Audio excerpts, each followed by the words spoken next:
Bit of an ordeal to get set up this morning. Code chat 7. Okay, we're going to go through a few questions that were asked on Instagram today about different things. First one's going to be a bit about programming, and then we're talking about two about programming actually and progression, and then the other one's about asymmetries. So first question: when to use RPE and percentage drops, percentage max RPE or straight sets? Okay. Do you want me to go for it? Yeah, go on. Yeah, so I guess we're going to predominantly use RPE, kind of depending on who the athlete is, how they respond to a certain stimulus and who they are when they're training as well. And if they're someone that kind of sends a bit, how much will percentage drop them after a top set or something? Yeah. I'll simultaneously use percentage and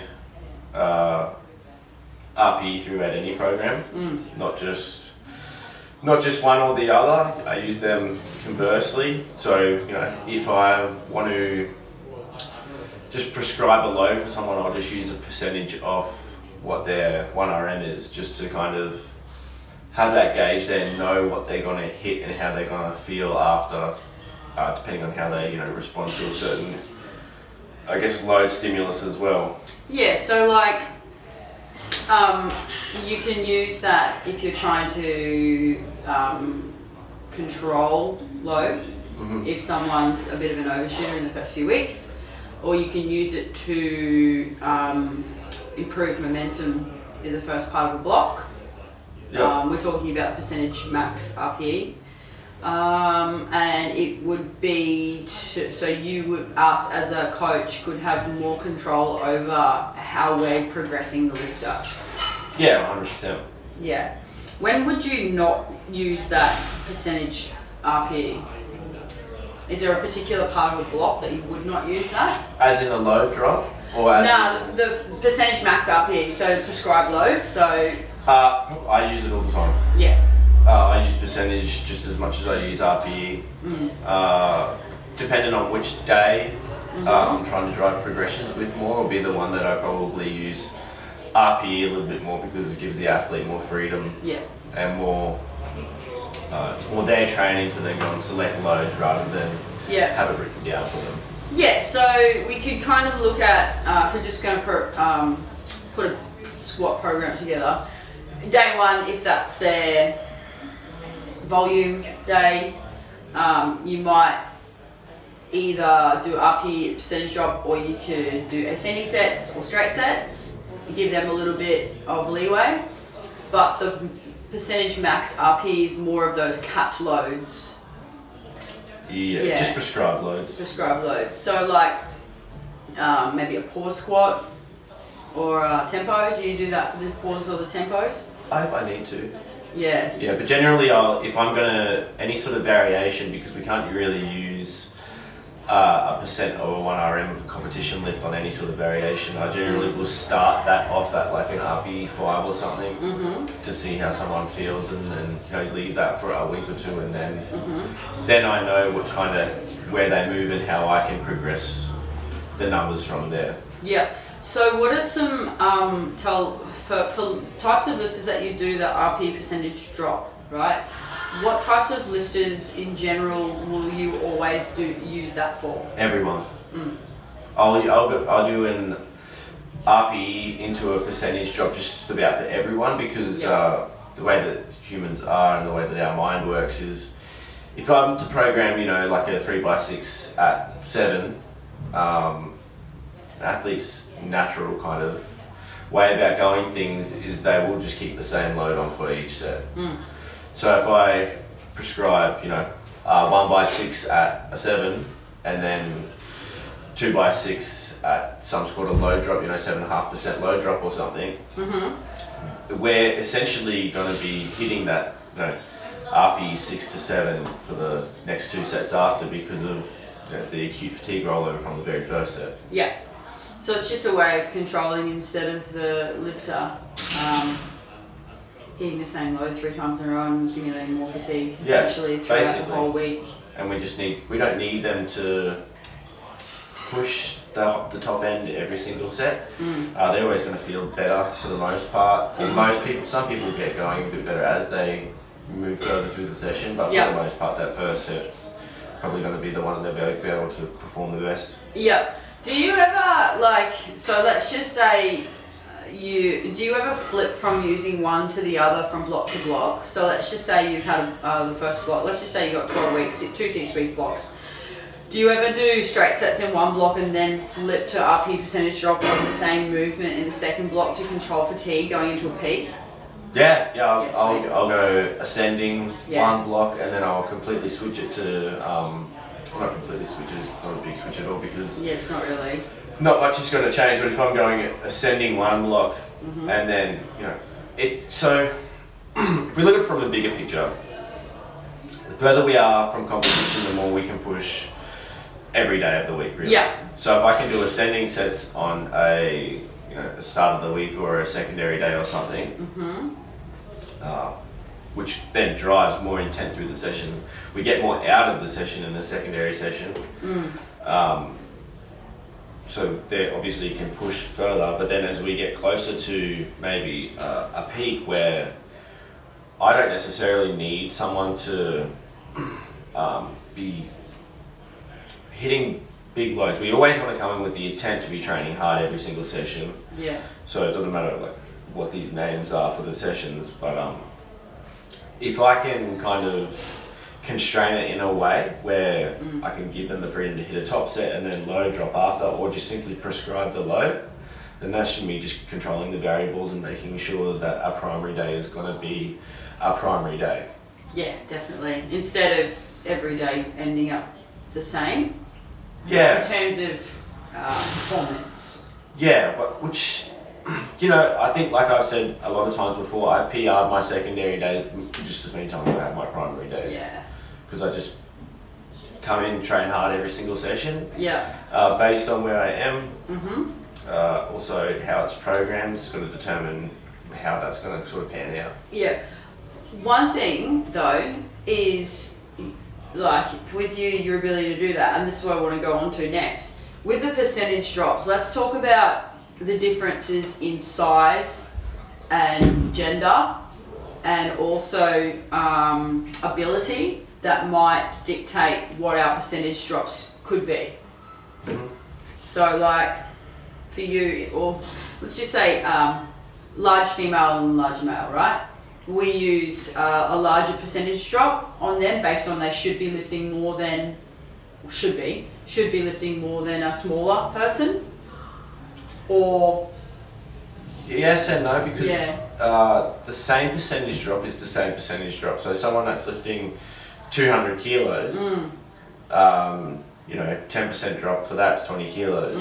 Someone that's lifting 100 kilos, a 10% drop for that's 10 kilos. So it equates the same. Yeah. So it always goes back to just the individual and what the individual is responding to. It doesn't really. What about like leverages and lever lengths and stuff like that? Do you take any of that into consideration when you're prescribing a percentage drop? Probably not in this sort of sense. Yep. That's more where it'd be programming in general. Yeah. Where I program probably less overall. Yeah. So they're moving the bar further every set. So I probably prescribe less sets overall rather than a larger low drop or something. Yeah. Okay. Cool. And do you do straight sets anymore? If it's prescribed, like if I go just to again if I just say 3x6 at a fixed load. True. Yeah, straight set. So I guess one thing we could go over is the differences between using these three like we just tapped on it a little bit before. The differences in using these three methods, RP, percentage drop, percentage max RP, and straight sets in different parts of people's training in terms of, I guess, I don't want to say the words off season and on season because that's kind of outdated a little bit, but like peak and no peak. Do you get what I'm saying? Yeah, so this is, if I go back to how, like I said, we've labelled days in a way where we've got, secondary, primary, tertiary, quaternary, all these different names for days. where we should essentially be striving for progressions all the time. Yeah. So if we're further away from, a competition, the secondary day almost becomes your primary day if that's where you're doing more of your volume.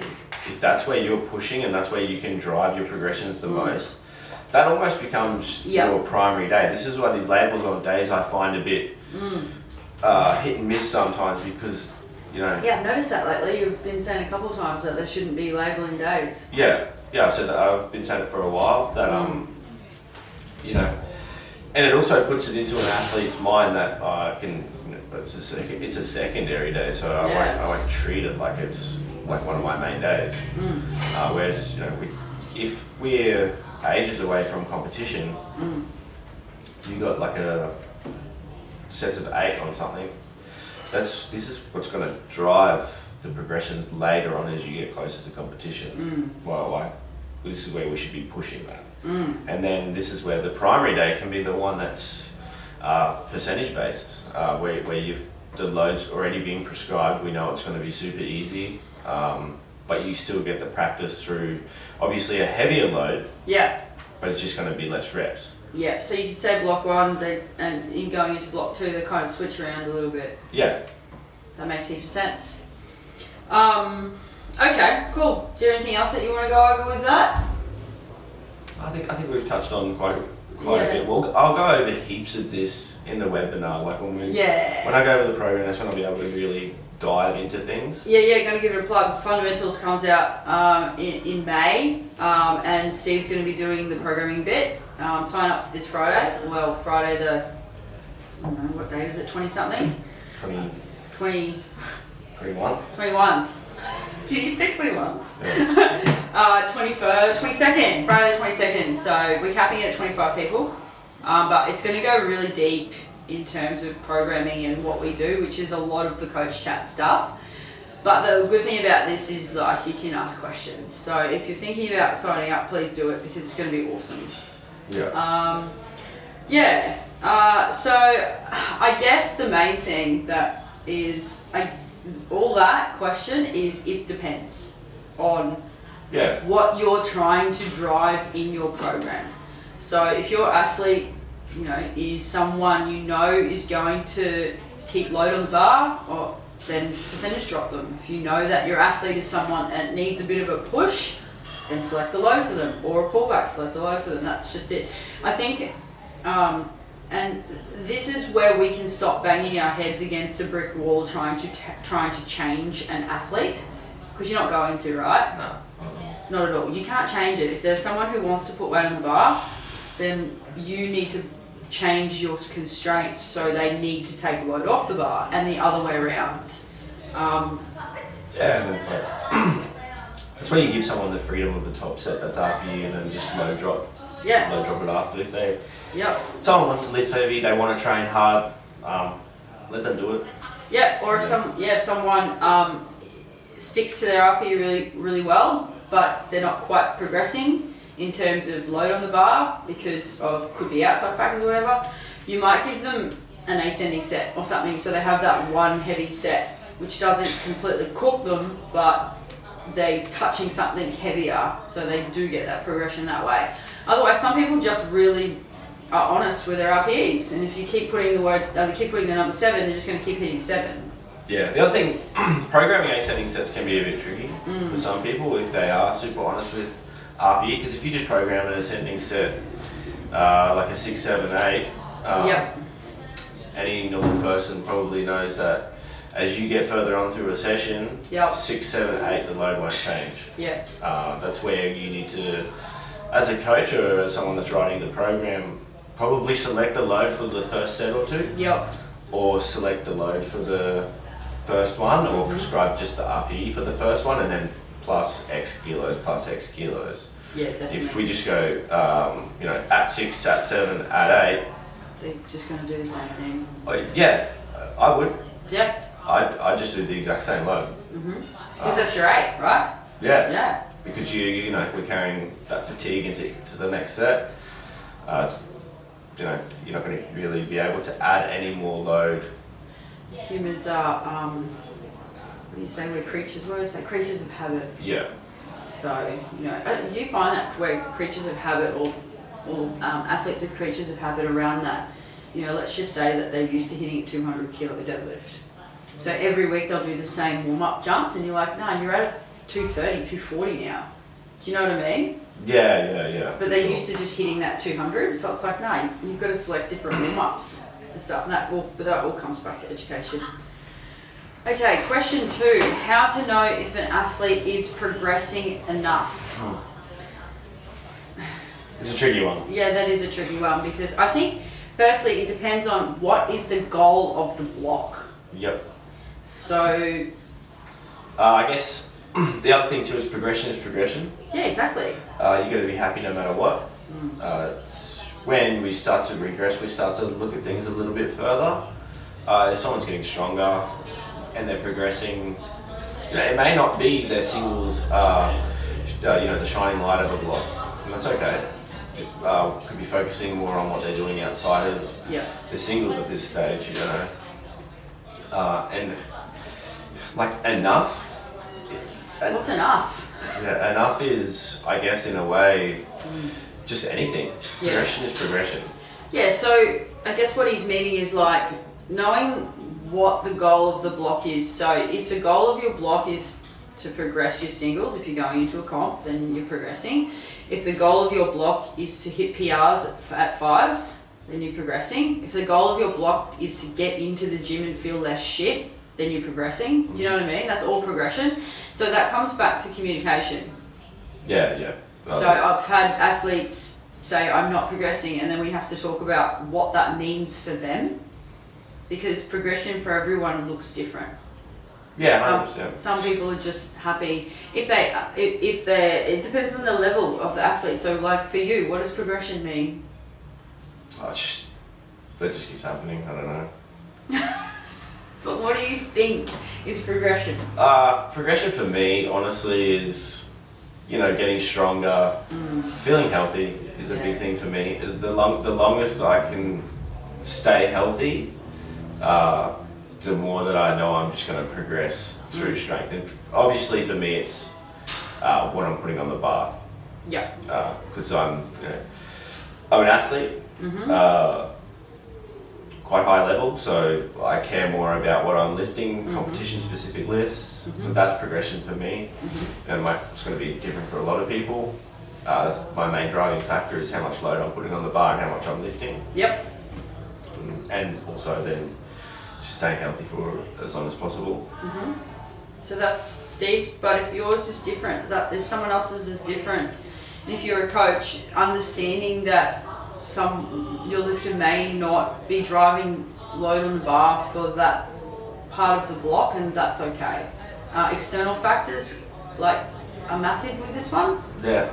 Like understanding the athlete's external factors. I think the word enough at the end of that question is hard, because at the end of the day, the coach is to facilitate progression. The athlete is the one who's in control of progression. So if they're happy with that is enough, then that is enough. There's nothing that we can do, and it's, you know, have you struggled with it in the past with some of your athletes going, you could do so much more, but you're not?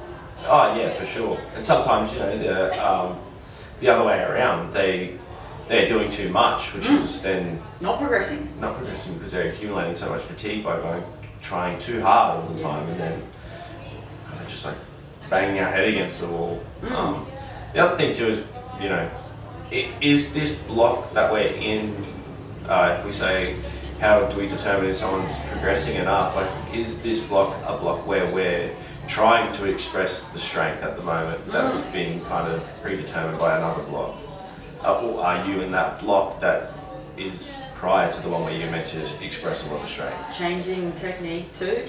I think Steve Denovi posted yesterday, which was really cool, about not having blocks of training to change technique now, not trying to change it every session. I think that's really important as well. Yeah, for sure. Yeah, so I found, you know, and this comes back to like video posting and how much communication you get from your athlete, because it's really hard as a coach to understand if the progression is, if you're only seeing one lift a week, So, you know, it's sometimes athletes will only send their top set of their main lift, and I'm not going to give any technical feedback on that.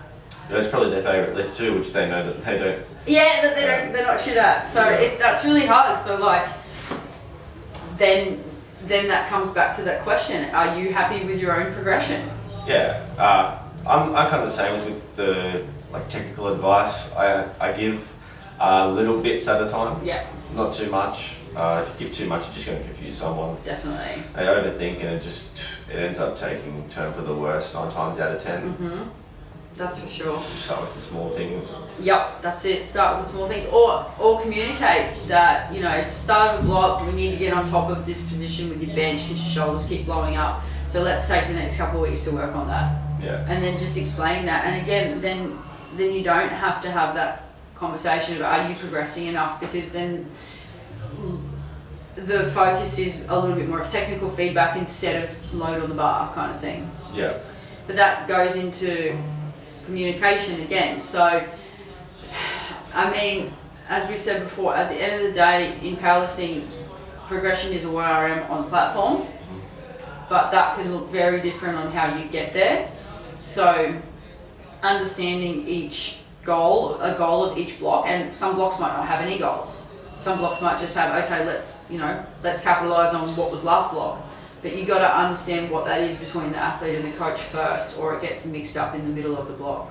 Yeah, it's like I have this conversation all the time with people. They'll be like, we get towards the end of the block, and they're like, okay, so what do we want to do next block? And it's like, well, you just had a really great block. What do you mean? We're not really going to change much. Can you change all my accessories?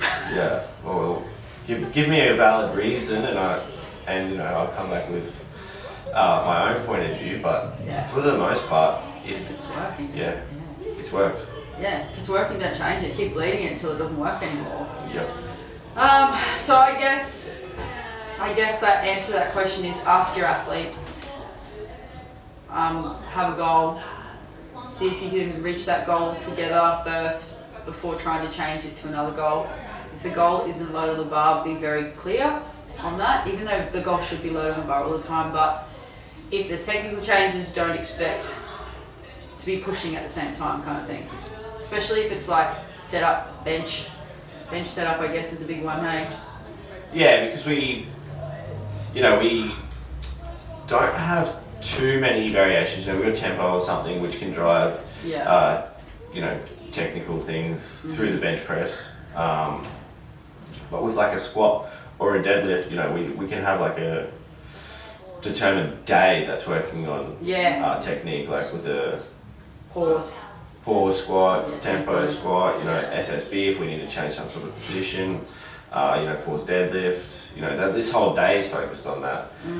Bench frequency is generally quite a bit more. So, if we're just working on, we have one day that's just tempo, but it's the unrack that's the issue or something, it's not going to change from tempo to a competition bench. So it's like... The unrack isn't. Yeah, but then we also have way more opportunities throughout the week to work on it with something like bench press too. Yeah, definitely. I think I'm just going to add to this. So, I don't know about you, but I really struggle with the progression thing. If an athlete has approached me really close to competition and there's a fair bit's changed and they want to change stuff. Oh, no. Yeah, you get what I mean? Like, I've fallen into this trap recently. And, like, I think it's important to shout out that if you're an athlete and you know that your competition is X weeks away, 6-7 weeks away, and you approach a new coach, if you've been thinking about approaching that new coach and you do it that close to competition, don't expect miracles. Not at all. Because it's up to you to understand that what was done months ago is what is being expressed right now. Do you know what I mean? And if you're going to cop a hit if you change technical things 2-3 weeks out from a competition. 100%. Yep. That's like when, if I have an athlete that's 2 to 3 weeks out, ask me, what do you think? Is there anything I can change? I don't really say anything. I'm not going to change a thing right now. there could be some things that I'm looking at, and I'll say that to them that we'll look at after competition. But right now, I just need you to lift. That's it.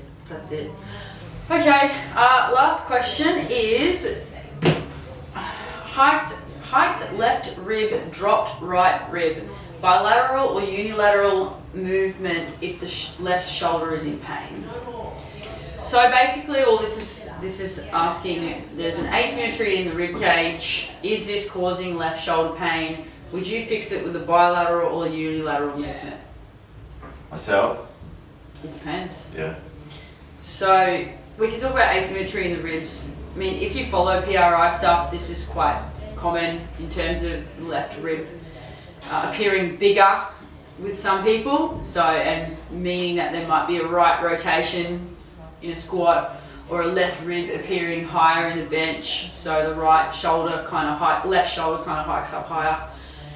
I think this has a lot to do with the organs as well. Yeah. So the organs are on everything's situated. Yeah, organs are on one side, pushing up to the other side. I mean, as coaches, and you know, I've done this before, you get stuck in a trap of trying to fix everything, thinking that it's this one thing that's leading to another thing that's making the painful thing. Do you know what I mean? Yeah. It's the better I get at getting at teaching technique and teaching breathing and teaching how to actually move under a barbell, the less I'm giving a shit about this in general. You're probably less pain people are getting in. Probably people are getting in less pain because they're moving better. Yeah. In general. Oh, 100%. So, I mean, humans naturally move to the right. You know, that's why there is a lot of right-sided hip shift. You see people squatting, what looks like squatting on their right leg. If it's not painful, don't touch it. Yeah. It's that's just the first thing I told to. Just then. Unless they're squatting so much on their right leg that they almost fall over, or there's a massive twist, that's causing them to be less efficient under a barbell. And by less efficient, I'm talking about it's making them fail at high end, because that can sometimes happen.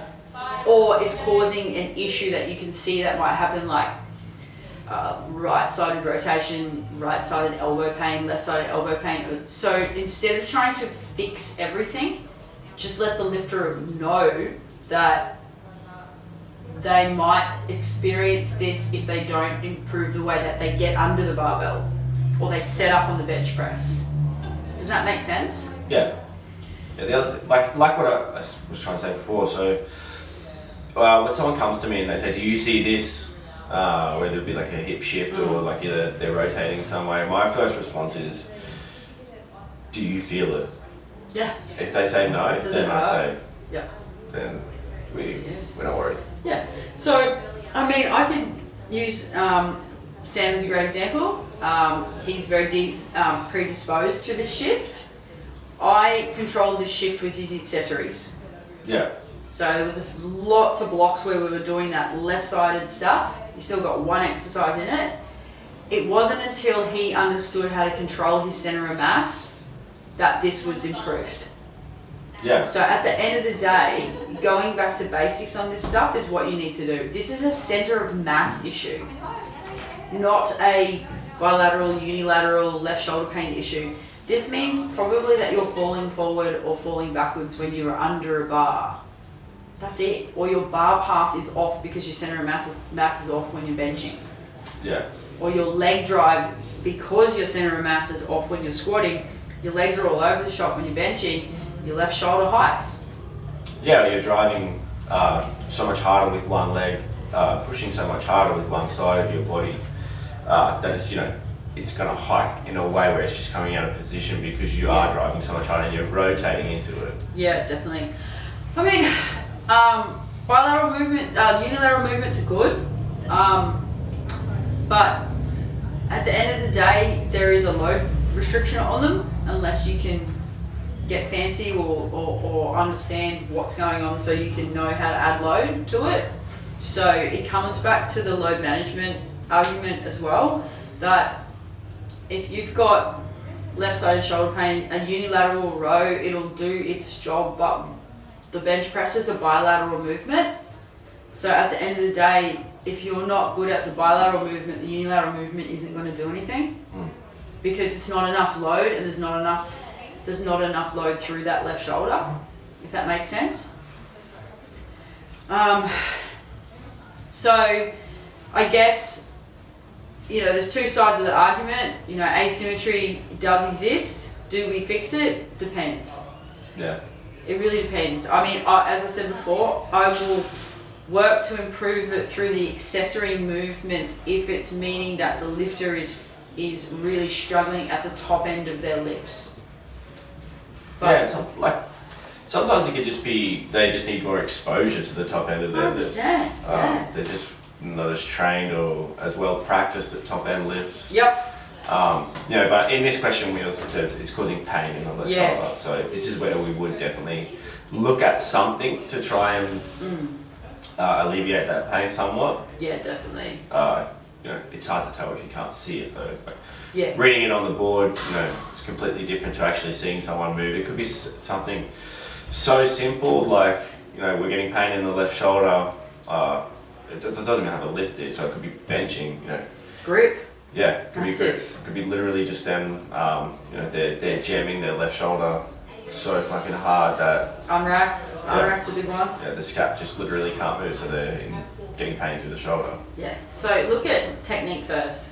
Yeah.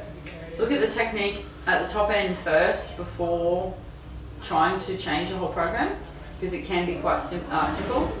And then, as I said before, build in accessories. If you know that you have issues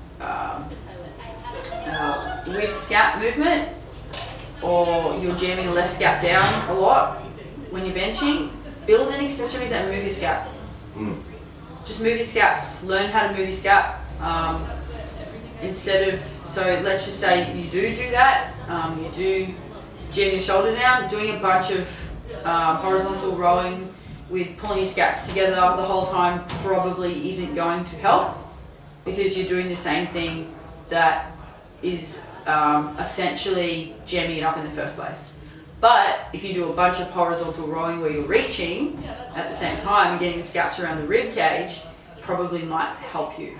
Yeah, or even like single arm, where we can fully use just one scap at a time. Like what could be happening if it is in the bench press? I mean, we don't really know. Assuming that it is in bench press, you're getting this issue because you're using both scaps at once, or trying to use both scaps at once, so you're just jamming one side up. So if we can then go to just like single arm movements, you're getting more freedom through that particular left scap to be able to move it more. And if you're looking at squatting, this is just going to be an exhale thing. So learning how to breathe under a bar, learning how to exhale under a bar, learning how to move your ribs and keep your ribs down under a bar is going to be a big one.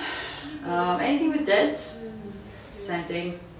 Same thing. Don't try and get your lats and scaps as fucking tight as possible. Oh yeah. It's just going to cause issues always. Yeah. So free the scaps. Let the scaps move. That's a big one. It's a big takeaway when it comes to any type of shoulder pain and stuff. Let the scaps move. But going back to, as we said before, just to cap it off to finish today, is asymmetries exist. We're going to be talking about this in fundamentals as well. I'm doing a little bit of a talk on it today. Asymmetries exist. You can get down the rabbit hole of trying to fix them. I've done that. If the goal is powerlifting, it's not going to give you what your end goal is. It's just understanding as a coach when to push and when to pull back, to sit on that line of, performance. Yeah. If that makes sense. So we're not saying don't worry about it. What we're saying is understand the lifter's asymmetry and where it comes from. Build in accessory movements, not the whole program, but build in some non-negotiables there that might help them out. But you're not going to fix it. It's something that's always going to be there. It's just us as humans. Just understand how to control it. Yeah, and just if it's not hurting, don't really worry about it too much. Yeah, it's not hurting to worry about it. Cool. Awesome. I Okay, that's us for today. Yeah, we've got a few more questions that we'll go through on the next coach chat. I'll put out a story soon about getting some more questions. But if you have any questions that you want us to go through, just shoot us through on Instagram and we'll put them through in the next ones. Easy. Thanks. Thank you.